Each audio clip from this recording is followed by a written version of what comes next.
So if you've been around on the channel for a while, you may remember previous videos where we discussed Zelda Ocarina of Time and the native PC port project that has since ultimately been completed, as well as breaking down what this meant for the game in terms of future possibilities and gameplay enhancements. And in today's video, I want to boot up the most notable PC port that has come from that, known as the Ship of Harkinian, walk through all of the current gameplay enhancements that are available as part of the latest update, have a broad discussion of what the future holds for this port, and ultimately discuss whether or not this is indeed the best way to play Zelda Ocarina of Time in 2022.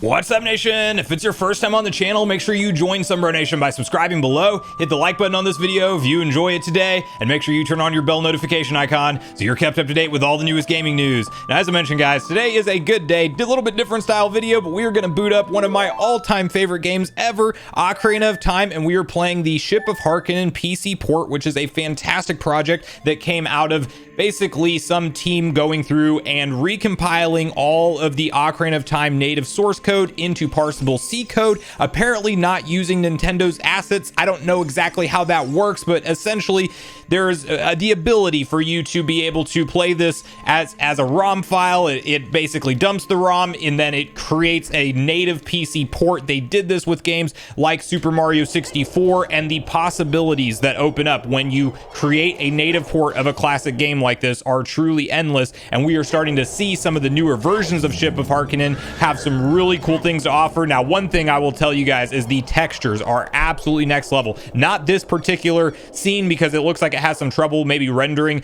Hyrule Castle when it's all decrepit like that, when of course you come back from Adult Link. I have not played through much of this yet, but you may notice my save files pretty decked out here, just because you can actually basically with a little menu, a drop down menu that you have under some enhancements, which that may be, my camera may be blocking them there on screen, but essentially you have a bunch of different enhancements, and one of them is a save file editor, and you can straight up just choose how far into the game you want to go, and essentially whatever items you want to add to your story progression, you can just click them, toggle them on or off, which is really cool for being able to hop around to different areas of the game that you want to remember. Although ultimately I will want to, replay this from the ground up. Now, there are many other enhancements that have already been out and available for the game, such as HD texture packs and things like that. I don't have any of the fancy bells and whistles enabled. I think there's even ray tracing now for the game, but we're just going to play really the up-res core version of Ocarina of Time and kind of talk through where we're headed from here, because it's only going to get significantly better.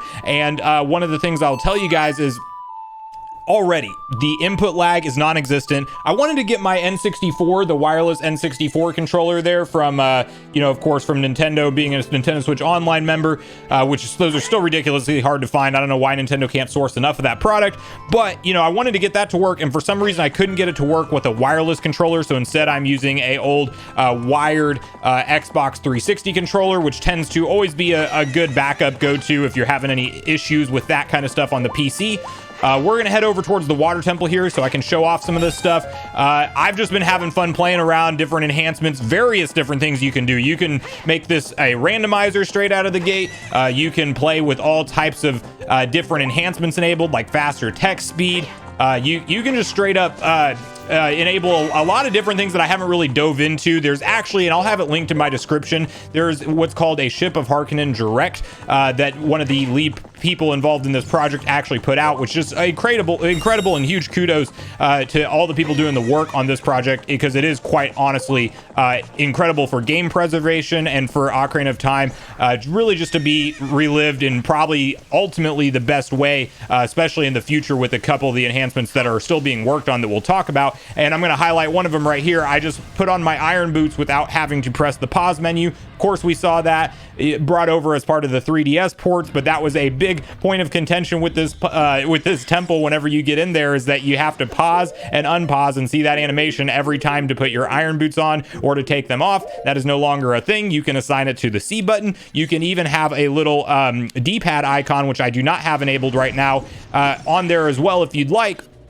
to be able to assign additional items. You could have like all your equipment items on your D-pad, and then you could have like your traditional items on your C button layout. So all great stuff. Just the textures and the smoothness is what stands out to me like right away. So really what you're looking at here is 60 frames per second on a 1080p output, with it natively scaling the resolution. So it's not doing a bunch of weird tactics to up-res through an existing, like, just take a N64 ROM file and up-res it through that. It's not really doing that. It's literally natively rendering at the correct resolution. And I'm not going to claim to know all the ins and outs of how this stuff is possible, but it is just exciting. And I can tell you right now, playing through this game again and seeing the smoothness, the response, how there's zero input delay.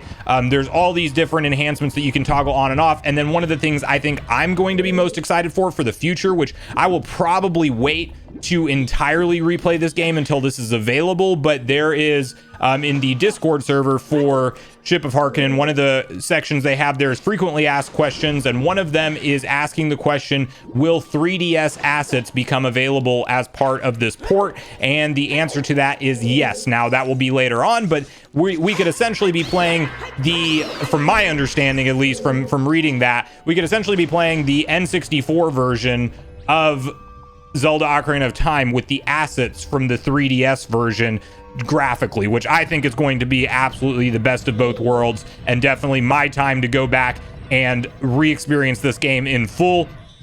So I quite honestly could not be more happy with everything that's gone on so far with the project, and I just think it's really exciting to see.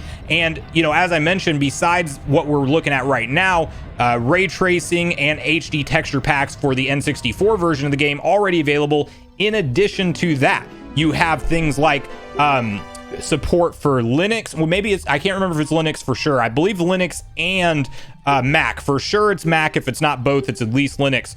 Or I mean, it's at least Mac rather. So they at least have that done, and a Wii U port for this game, which is kind of insane. Of course, it has to be a hacked Wii U, but you could actually run this version of Ship of Harkinian Ocarina of Time on a Wii U, which is quite honestly crazy to say. We'll hop into some different sections of the game so I can highlight not just the water temple, because I want to go through a few more things with you. So we'll switch to that and come back. So we're going to make our way up to Zora's domain, and it's funny because I'm realizing some of the side effects from basically having these toggle on and off in your quest with the save editor on this game, where I basically was leaving Hyrule Courtyard and the Ganondorf cutscene played where he's running out of there with Zelda. Meanwhile, I have 20 hearts and a maxed out health and magic bar. It's kind of funny how some of those things play into each other. Zora's domain and the water areas have always kind of been like some of my favorite in Zelda, so I definitely want to see how that looks with just like the smoothness of the animations, because absolutely, like, what stands out to me is the fluidity of everything whenever you're looking at native up-res and native 60 FPS. Now, the newest update, I believe it allows up to like 250 FPS or something like that, which is just insane. 120 might look interesting. Maybe it'll be noticeable from the 60. I don't see a ton of reason to go above 60 for me personally, for my own play experience. And then I do want to mess around with things like the ray tracing enabler that they have, and then the HD texture packs. But the big one that I will definitely be holding out for is that Ocarina of Time 3DS texture pack with all of these enhancements that they have and how fluid the game feels. I just couldn't be more of a fan, and I will say that maybe you could already argue that this is absolutely the best definitive way to play Zelda Ocarina of Time. Maybe by time we're talking about the 3DS texture packs in there, I'm actually thinking, like, hands down, this is the best way to experience it. Now, clearly it's not easy to do on a Nintendo console. Like, you would definitely have to do some modding and some hacks and whatnot. So, I mean, keep that in mind. That's all, to your own discretion on whether or not you want to mess with that kind of stuff. But just if you have a good gaming PC, obviously, if you own the game and everything, hopefully this doesn't get taken down, the project that is from Nintendo. I don't think it will have any issues. The Mario 64 ports seem to not have issues, and it's because of how they recompiled the code from the ground up, something technically making it legal. I don't know if it's really, what's going on there, but I will just say that whatever they've done with Mario, they were able to do and maintain, so hopefully the same thing can be said for Zelda Ocarina of Time. But I don't know if it comes through as well on camera as what I'm experiencing here, but just even the water reflections off the wall and everything running at 60 FPS, super smooth. different animations for Link whenever you can enable this or disable this. I have it changing after every frame. He does a different animation on the lock screen. There's a lot of different customization that you can do from just the menu options that you have, which, you know, if you do end up setting this thing up, you'll have basically where you can toggle F1 to toggle on all these different essentially editors for the game, and you can kind of play it the way that you want. I'm even kicking around the idea of messing with the randomizer and kind of just having a fun run through of Ocarina of Time where I don't know, you know, where anything is and what items unlock and all of that. So I'm definitely going to continue to keep my eye on this project, but my initial impressions from playing it for the first time are absolutely all super positive, and I would definitely recommend Zelda fans who are curious about how this looks and runs on a PC. Not to mention, if you have like an ultra wide resolution or some weird resolution, it can even run at that, which is pretty cool to see. Like I'm playing on my TV right now, but right next to me is a Samsung Super Ultra Wide,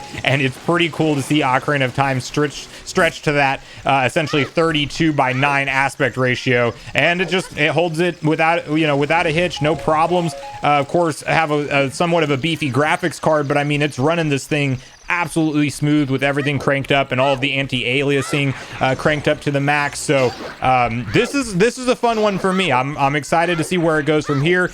Definitely check out the video that I have linked in the description under the sources section, where it will show the Ship of Harkinian Direct that just recently came out. Apparently they do multiple directs, kind of Nintendo style, and update as major updates do hit this project, so you'll be able to kind of keep tabs on that. Subscribe to the channel, go show them some love and support, tell them Sunbro sent you, and then definitely, you know, keep an eye on this as time goes on, because I think for Zelda Ocarina of Time fans and people who want to appreciate this game's lineage and have it fully preserved and even have it enhanced and upgraded, this is a super exciting thing to see focused on. And so once that 3DS texture port comes out, I think we're going to probably be checking this out again and booting it up again. And then that's probably going to be the point in time where I'll decide to do an entire file start to finish, because it just, you know, playing this game 15-20 times growing up, and then, you know, maybe 30-40 total between the original game, the GameCube re-release, and then all the re-releases on the 3DS and now Nintendo Switch Online. Like, I've always loved an excuse to go back and play one of my all-time favorite childhood classics, and really arguably one of my favorite games of all time, period, for what it accomplished with the story, the world,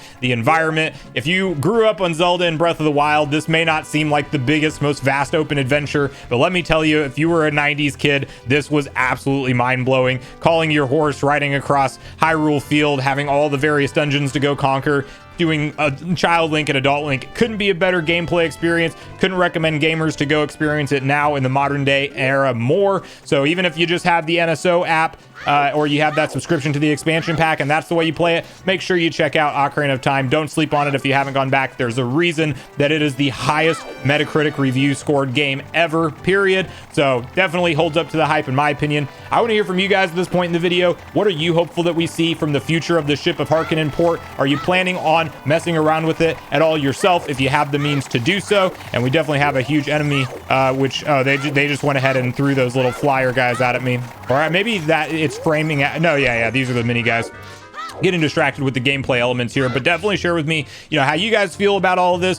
What kind of enhancements do you want to see down the line? Do you think that, you know, things like this are really welcome and you want to see more stuff like this done? I know every now and then you'll see a person in the comments say like, oh, they shouldn't be messing with Nintendo's games and stuff. It's like, this is a cultural phenomenon in my opinion, and any way that people can enhance the experience and, you know, bring it forward into future generations to experience it, I think the better. So hopefully this project is around for a long time to stay, but I want to hear from you guys on all things Ocarina of Time, your personal memory and nostalgia for it, and also what you hope we see from PC port compilation projects, whether it be this game or other games in the future. So please share all your thoughts and feelings on all things Zelda Ocarina of Time and the PC port in the comments down below. Go watch yesterday's video next if you haven't already, where we discuss a interesting update and direct comments from Nintendo and their ongoing support for the N64 roadmap of games to Nintendo Switch Online Plus expansion pack. Also make sure you like, subscribe, turn on your notification bell, and I will see you guys in the next video.